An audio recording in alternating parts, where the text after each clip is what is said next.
The steam still clung to her skin, a sickening sheen, and my daughter's eyes held a terror I had never seen before. A scald, they said, a terrible accident. But accidents do not leave such deliberate patterns, such perfect, cruel arcs on a young woman's back, do they? And accidents certainly do not leave a grown man's scent of expensive cologne and rage lingering in the air. A phantom accusation. How could a family, so revered, so powerful, harbor such an abyss of cruelty? And what twisted secrets lay beneath their polished facade? It began subtly, as these things often do, a creeping shadow masquerading as love. My beautiful Elara, so full of light and laughter, had met Julian, the eldest son of the esteemed Thorne family. Their wealth was old, their influence vast, their reputation unblemished, or so the world believed. Julian was charming, devastatingly handsome, with a smile that could melt glaciers and a voice that promised forever. He swept Elara off her feet, a whirlwind romance that left me, her mother, with a faint unease. It was too fast, too perfect, but Elara was radiant, her happiness intoxicating, and I pushed my reservations aside, attributing them to a mother's natural anxiety. Their wedding was a spectacle, a grand affair covered by society magazines. Elara, in her flowing gown, looked like a princess stepping into a fairy tale. Julian, beside her, the picture of a devoted prince. I remember standing there, a tear tracing a path down my cheek, a blend of joy and that persistent, nagging worry. I saw the way his mother, Julian Thorne, watched Elara, a possessive glint in her eyes, a silent assessment that made my skin prickle.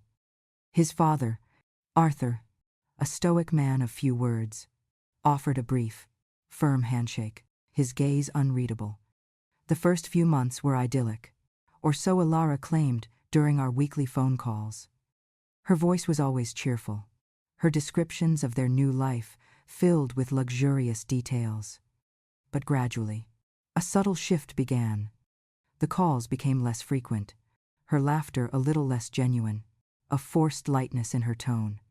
When I visited, Julian was always present, hovering, his arm a constant presence around her waist, a touch that felt more like a tether than an embrace. Elara seemed to shrink under his gaze, her vibrant energy muted. She would make excuses for not visiting me, citing Julian's busy schedule, their social obligations. Each time I suggested she come for a weekend, a flicker of something, fear, perhaps, would cross her face before she quickly masked it with a bright, false smile. One evening, nearly 2 years into their marriage, the phone rang. It was late, past midnight, a time when only urgent news arrives. My heart leaped into my throat. It was Elara, her voice a thin, reedy whisper, barely audible over the sound of her ragged breathing. "Mom," she gasped.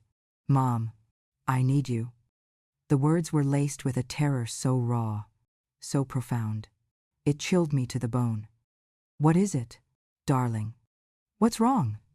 I demanded, my own voice trembling. She couldn't articulate it, only sobbed, incoherent phrases spilling out. "Hospital. Please, don't tell him." I was in my car in minutes. The journey to the city hospital, a blur of speed and frantic prayers. When I saw her, laid out in that sterile white room, a gash on her forehead crudely bandaged, her eyes swollen shut, the breath left my lungs. But it was when the nurse gently pulled back the sheet to examine her back that the real horror unfurled. Her skin, from her shoulder blades down to her lower back, was a canvas of angry, blistering red, some areas already weeping, others a stark, mottled white. The pattern was unmistakably deliberate, a sickening artistry of pain. Not a splash, not an accident, but streaks, lines, cruel arcs where boiling water had been poured, methodically, mercilessly. The doctor spoke of a terrible kitchen accident, a slip, a kettle of boiling water. But his eyes, they avoided mine, lingering on the floor, on the wall, anywhere but my gaze. I looked at Elara, her face a mask of pain and shame. She flinched when I reached out. A deep-seated fear etched into her features. "Elara," I whispered, my voice thick with unshed tears. "Who did this to you?" Her eyes, when she finally opened them, were hollow, devoid of their usual sparkle. "It was an accident, Mom," she croaked. "The lie. A fragile shield. I told you." I slipped. But her gaze shifted, fleetingly, to the door. A silent plea for me to understand what she couldn't say. She was terrified, paralyzed by a fear far greater than the physical pain she was enduring. I stayed with her, refusing to leave her side. Julian called, his voice oozing concern, demanding to know why she hadn't informed him directly, why she was with me. I told him, through gritted teeth, that she needed her mother. He arrived the next morning, impeccably dressed, a bouquet of lilies in his hand. His concern seemed genuine to the casual observer, his apologies effusive. He stroked Elara's hair, kissed her forehead, murmuring endearments. But I watched him, closely, and I saw the subtle tightening of his jaw, the flash of something cold and calculating in his eyes when he thought no one was looking. He looked at me, a brief, dismissive glance, a silent warning. I felt a primal scream rising within me, but for Elara's sake, I held it back. The days that followed were a torturous dance. Julian insisted on taking Elara home, citing their need for privacy, for their own space to heal. He dismissed my offer to help, his politeness edged with steel. "We have the best nurses, mother-in-law, the best care money can buy. Elara will be fine." Elara, still weak, still traumatized, offered no resistance. She simply nodded, her gaze fixed on some distant point, a puppet on strings. As they left, Julian turned to me, a hand on Elara's back, a possessive gesture. "Please, mother-in-law," he said, his voice deceptively soft. "Let's not make a fuss. Elara needs peace." It was a warning, pure and simple, delivered with a smile. But I was no longer the naive mother who believed in fairy tales. That smile, those words, the look in Elara's eyes, they ignited a fire within me, a cold, burning resolve. This was not an accident. This was an act of deliberate cruelty, and Julian Thorne was responsible. I knew, with an absolute certainty that rattled my bones, that I could not let this stand. The image of Elara's scalded back, the terror in her eyes, burned into my memory. My daughter, my precious, vibrant Elara, was trapped, and I was her only hope. I would fight for her, even if it meant tearing down the revered Thorne empire brick by brick. What twisted secrets, I wondered again, lay beneath their polished facade, and how many others had suffered in their gilded cage. My initial attempts were futile, crashing against the impenetrable wall of the Thorne family's influence. I tried to speak to Elara, but Julian ensured she was never alone, never unsupervised. Her phone calls to me were intercepted, brief, controlled exchanges where her words were carefully chosen, devoid of any real information. I tried to contact the Unite hospital, but patient confidentiality, coupled with the Thorne family's swift intervention, meant I hit a dead end. Julian's lawyer, a smooth-talking man named Mr. Harrington, sent me a polite but firm letter, cautioning me against unfounded accusations and harassment. He reminded me of the Thorne family's standing in the community, their philanthropic endeavors, their unimpeachable reputation. It was a veiled threat, a warning to back off, or face the consequences. I felt a suffocating despair. The very institutions meant to protect the law, the medical system, seemed to bend to the Thorne family's will. Their wealth bought silence. Their name commanded deference. I was just a retired teacher, a widow with modest savings, standing alone against a monolith. But then, A name surfaced from the depths of my memory, a flicker of hope in the darkness. Michael Chen, a former student of mine, years ago. A brilliant but troubled boy who had a knack for seeing angles others missed. He had a reputation now, I'd heard, for working in the shadowy fringes of the legal world. A man who understood the dark corners, the hidden levers of contingent power. He wasn't a conventional lawyer. He was something else. An investigator. A problem solver for those who couldn't navigate the system conventionally. He was known for his discretion, his ruthlessness, and his uncanny ability to uncover what others wanted buried. It was a long shot, a desperate gamble, but I had nowhere else to turn. Finding Michael wasn't easy. He didn't have a public office, no website. His name was whispered, not advertised. I pulled strings, called in favors, tracked down old classmates. Finally, after weeks of searching, I got a number, a cryptic message to meet at a nondescript cafe in a part of the city I rarely frequented. He was older now, lines etched around his eyes, but the intensity was still there, a sharp intelligence that missed nothing.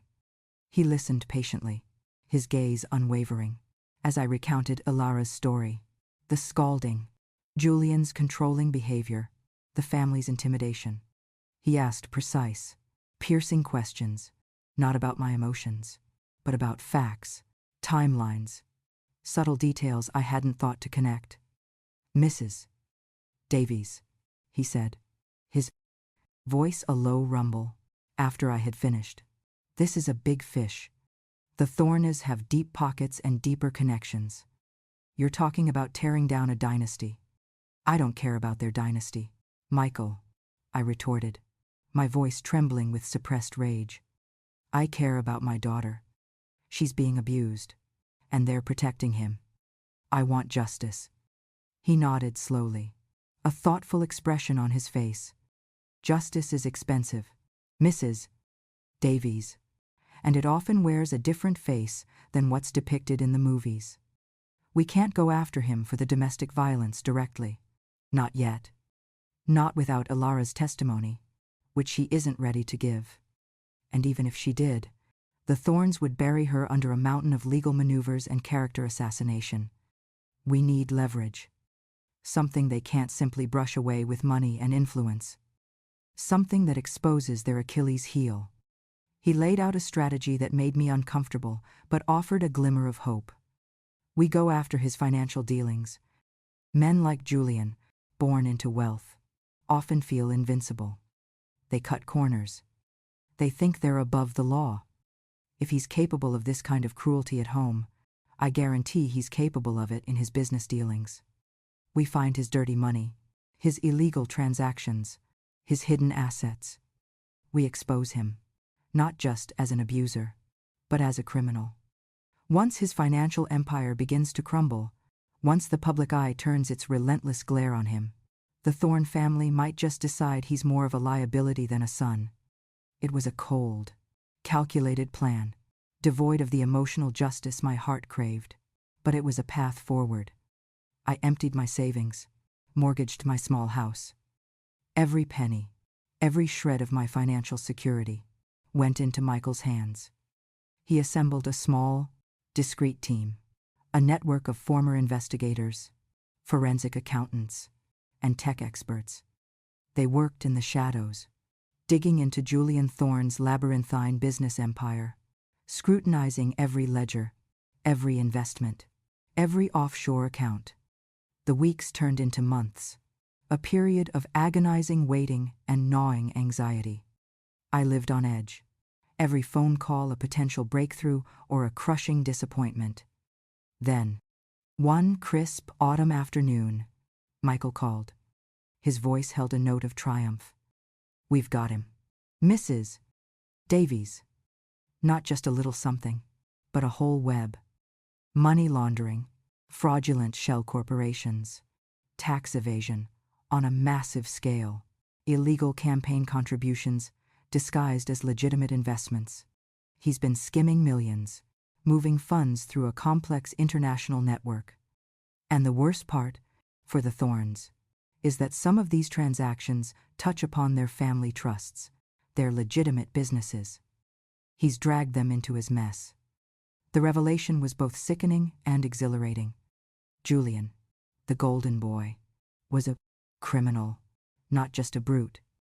Michael's team meticulously compiled the evidence, a mountain of documents, digital trails, and witness statements. It was undeniable, irrefutable. Michael then made the crucial strategic move. He didn't go to the police or the district attorney directly. He leaked snippets, carefully chosen pieces of information, to a few select investigative journalists, reporters known for their tenacity and their unyielding pursuit of truth, even against powerful interests. He framed it as a story about corporate corruption, about a powerful family's son operating above the law, hinting at far larger implications. The media storm was immediate and ferocious. The first article, published by an independent investigative news outlet, was a bombshell. It meticulously detailed Julian Thorne's alleged financial malfeasance, questioning the origins of his sudden wealth, contrasting it with the Thorne family's pristine image. Other outlets picked it up, scenting blood. The narrative shifted from a simple corporate investigation to a full-blown scandal involving a prominent family. The Thorne name, once synonymous with integrity and philanthropy, was now being dragged through the mud, associated with terms like fraud, tax evasion, and illicit dealings. The pressure on the Thorne family became immense. Their stock plummeted. Their charitable foundations faced intense scrutiny. Their political allies began to distance themselves. For the first time, I saw cracks in their impenetrable facade. Arthur Thorne, Julian's father, who had always maintained a regal silence, was forced to issue a terse public statement, denying any knowledge of his son's alleged activities, promising full cooperation with any investigation. His words rang hollow. I knew, intuitively, that they were beginning to weigh the cost of protecting Julian against the cost of their entire legacy.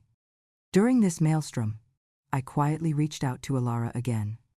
The media reports were everywhere, inescapable. She must have seen them, felt the tremors of her husband's collapsing world. I managed to get a brief, unsupervised phone call through one of Michael's contacts who had infiltrated their domestic staff. Her voice was different this time, not trembling with fear, but tinged with a fragile defiance. He's distracted, Mom, she whispered. He's losing control. He screams about the money, about being set up. The abuse, she implied, had not stopped, but his focus had shifted from her to his crumbling empire. Elara, I pleaded, this is our chance. He's weakened. The world is watching. We can make him pay for everything, not just the money, for what he did to you. There was a long silence on the other end, punctuated only by her shallow breathing. Then, a single word, faint but firm. Yes. My heart soared, a mix of relief and terror. It was a fragile agreement, born out of desperation, but it was a beginning. My daughter, bruised but not broken, was ready to fight. The prosecution, emboldened by the undeniable evidence Michael's team had unearthed and the intense media scrutiny, finally moved. Julian Thorne was formally charged with multiple counts of financial fraud, money laundering, and tax evasion. The arrest sent shockwaves through the city. The images of him, once the epitome of aristocratic charm, now looking disheveled, handcuffed, being led into a police car, were splashed across every news channel. The Thorne family, in a desperate attempt to salvage their reputation, issued a statement disavowing Julian's actions, claiming they were deeply saddened and betrayed by his individual transgressions. It was a carefully worded betrayal of their own, designed to cut him loose, to save their dynasty. With Julian in custody, a different kind of terror, a more insidious one, lifted from Elara. The fear in her eyes began to recede, replaced by a raw, simmering anger. It was a slow, painful awakening. I brought her to Michael's office, a place devoid of the Thorne's looming presence. She was hesitant at first, her body still flinching at sudden movements, her voice barely above a whisper as she recounted the years of emotional manipulation, the constant degradation, the isolating control, and finally, the physical violence.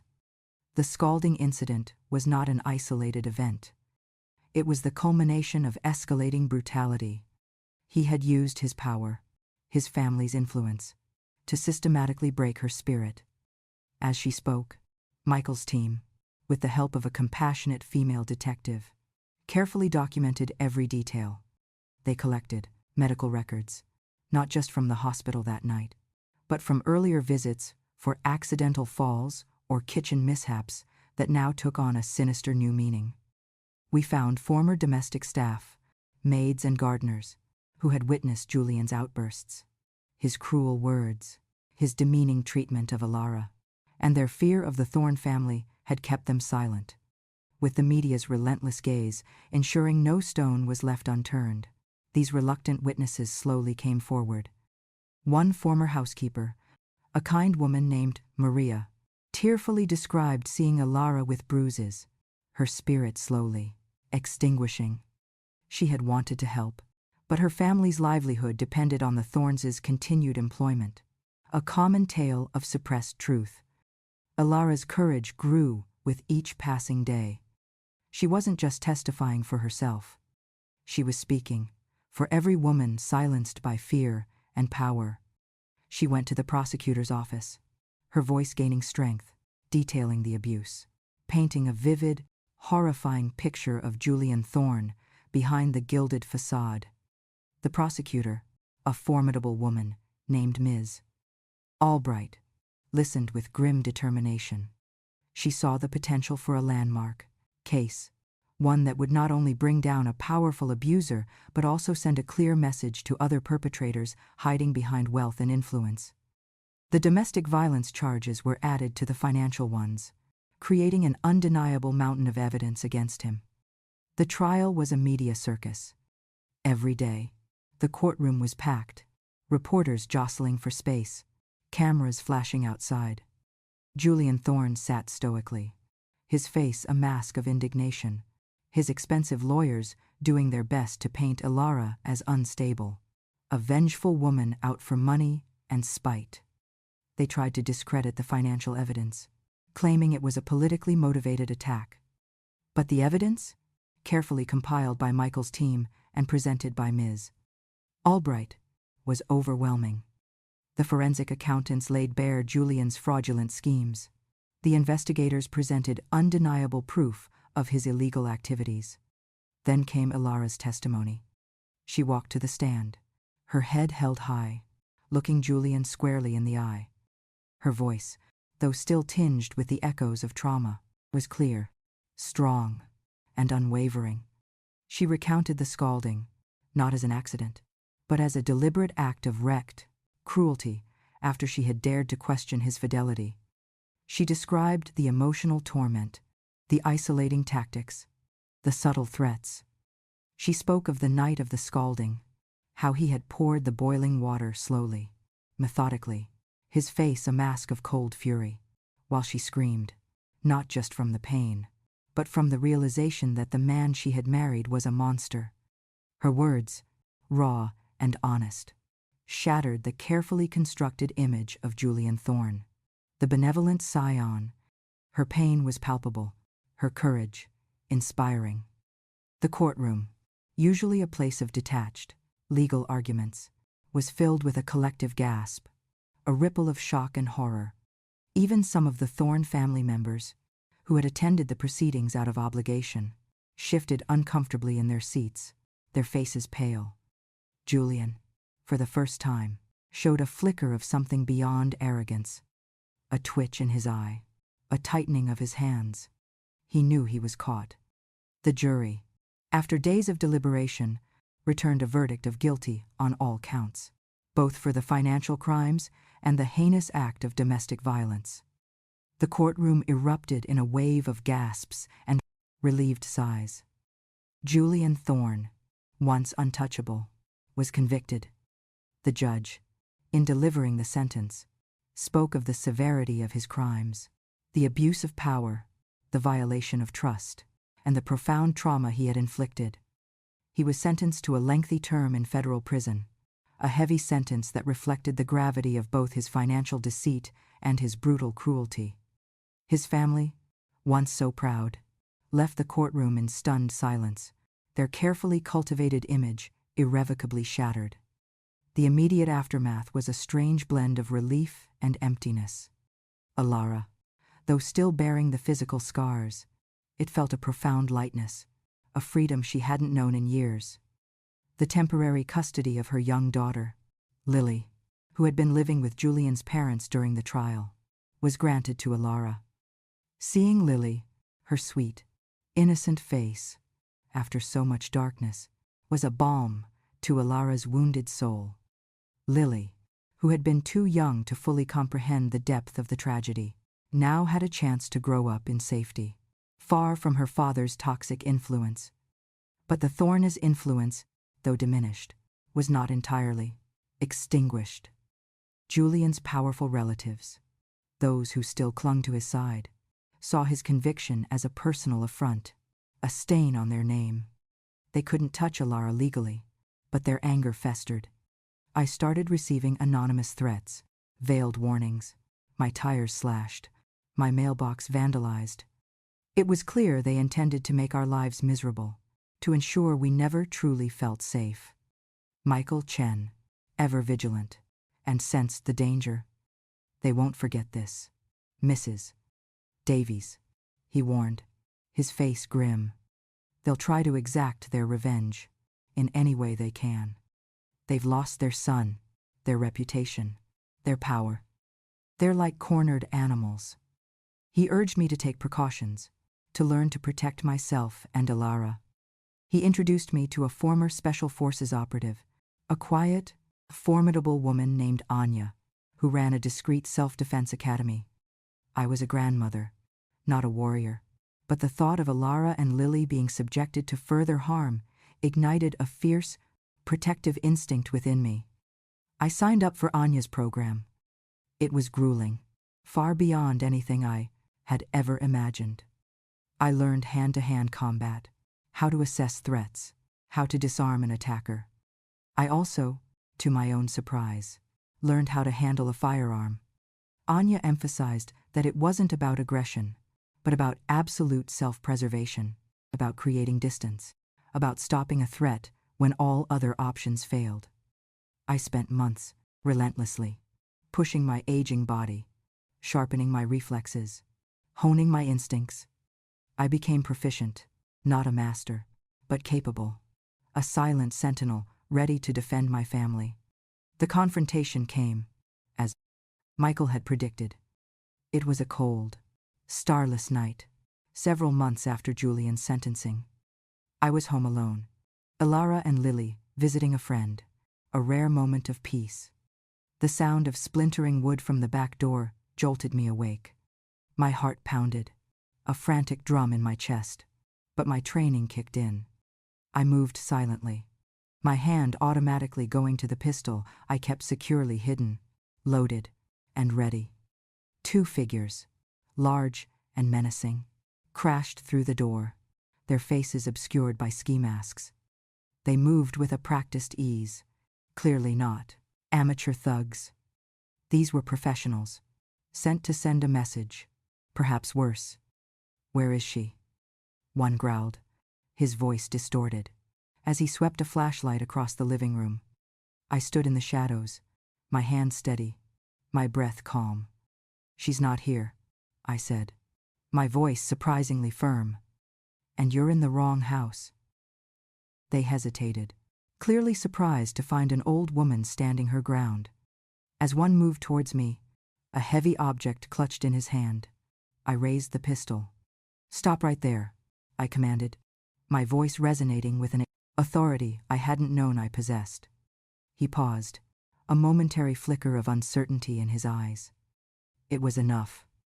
I fired, not at him, but at the wall beside him, the deafening blast echoing through the house. The sound was deafening, concussive, designed to disorient, to assert control. The intruder stumbled back, startled, covering his ears. His accomplice froze. I maintained my stance, weapon steady, aimed directly at the first man's chest. "Get out," I snarled, my voice low and dangerous. "Now, or the next one isn't a warning shot." They hesitated for only a second. Then, seeing the unwavering resolve in my eyes, they turned and fled into the night, scrambling back through the broken door. I immediately called 911, my voice steady as I reported the home invasion. The police arrived quickly, their sirens piercing the night. Michael was there shortly after, his face a mixture of relief and grim satisfaction. The intruders were caught hours later, thanks to my detailed description and the fast work of local law enforcement. They were connected to a shadowy network of enforcers, directly linked to a distant branch of the Thorne family, the very ones who had continued to support Julian and his abhorrent actions. Their arrest effectively severed the last, dangerous tendril of the Thorne family's threat. The incident was a brutal awakening, but it also cemented a new path. Elara, Lily, and I knew we couldn't stay in the house, haunted by shadows and threats. We needed a fresh start, a place where we could truly heal. We sold my house, taking the equity, combined it with the modest settlement Elara received from Julian's seized assets, and moved to a small, quiet town several states away. It was a place surrounded by rolling hills and a community that welcomed us with quiet warmth. Life began anew. The wounds, though deep, slowly began to scab over, then fade into scars. Lily thrived in her new school, her laughter echoing through our small, sunlit home, a joyful symphony that healed our souls. Elara, too, began to rediscover herself. She took up knitting, a calming, rhythmic craft that helped her process her trauma. As she wove intricate patterns, she found a sense of control, a meditative peace she hadn't known in years. She poured her creativity into it, making beautiful garments, blankets, and scarves. From this quiet healing, an idea began to take root. Elara and I had endured unspeakable pain, but we had emerged. We had found our strength, our voice, our justice. We realized that our journey, though unique in its specifics, echoed the plight of countless other women trapped in similar nightmares. We wanted to offer them a safe haven, a place to heal, to find their own strength, to unravel the knots of their past and weave a new future. Together, we established the Weaver's Haven, a refuge for women fleeing domestic violence. It started small, a converted old farmhouse we lovingly restored, filled with soft light and comforting colors. We focused on 3 pillars: safety, legal access, and vocational training. Women who arrived, often with nothing but the clothes on their backs and the terror in their eyes, found immediate safety, a warm bed, nutritious food, and a sense of community. We partnered with local lawyers, pro bono, to help them navigate the terrifying legal landscape, to secure restraining orders, to fight for custody, to understand their rights. And Elara, using her newfound passion, taught them to knit and weave. It wasn't just about creating beautiful textiles. It was about the therapeutic power of creation, the focus, the sense of accomplishment, the reclaiming of agency.